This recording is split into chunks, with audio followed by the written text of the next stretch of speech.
If there is a market with a strong population growth rate, is the property market going to boom?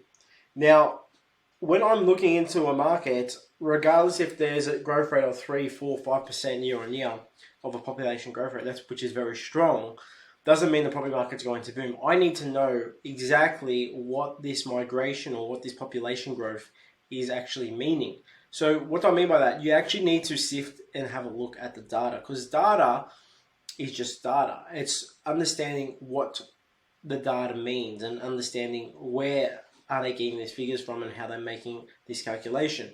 So what I mean by that, it's if you've got overseas migrants moving into a region, have a think about this. Are they going to be able to afford to buy a family home straight away? And the answer is not necessarily all of them are. So there's a very high possibility that 80% of those people migrating from overseas coming in the first 5 years, they're not going to be able to purchase a family home. And they're the stats. But of course, you've always got the 20%, 10 to 20% that have that opportunity to buy the family home right away. So what happens is, of course, the population will increase. Of course, then what happens is going to have an effect on the rental market, which is a positive thing, and that's what you want to look for an investor.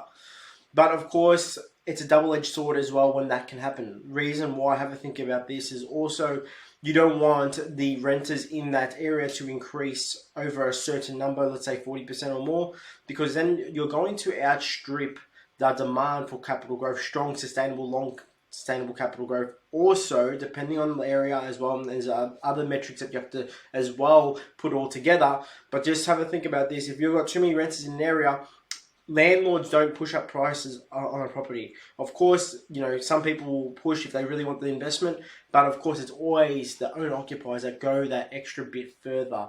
They are emotional buyers.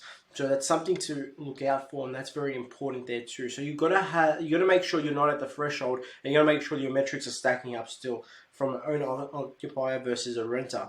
Now, secondly, if you've got strong population growth, let's have a look at the population. What is going on? Where are these people coming from? Are they internal migration? Are they other Australians moving from state to state or territory to territory, wherever it may be, because of work, because of they're retiring, maybe life change, whatever it may be.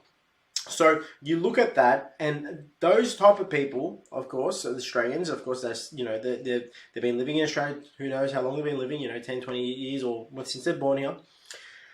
They're going to be able to purchase a family home right away. Now, of course, not all of them can. So there is a fine line, and you've got to look at the numbers also. But majority of them are going to be moving from another destination to a new destination to buy a family home or a home for themselves. Okay. And that there is going to have a big effect on the property market from a capital growth perspective, and of course from a rental perspective too. Now, you always want to be looking at growth. Growth is very important from property investing. Rental income is very important too from a passive side of things, but of course the growth is very important. That's how you make your wealth in property. So they're the two things you got to look out for when you're understanding population growth. Some of the best property markets as well haven't got strong population growth also.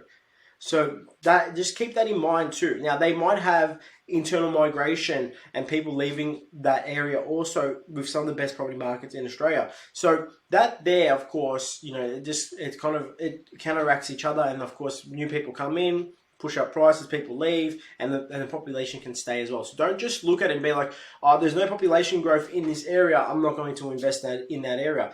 That is a bad assumption to use that is a bad assumption to use when going into a property market to look if it's going to be a hotspot. Not all there's some of the best markets in Australia, population has stayed stagnant.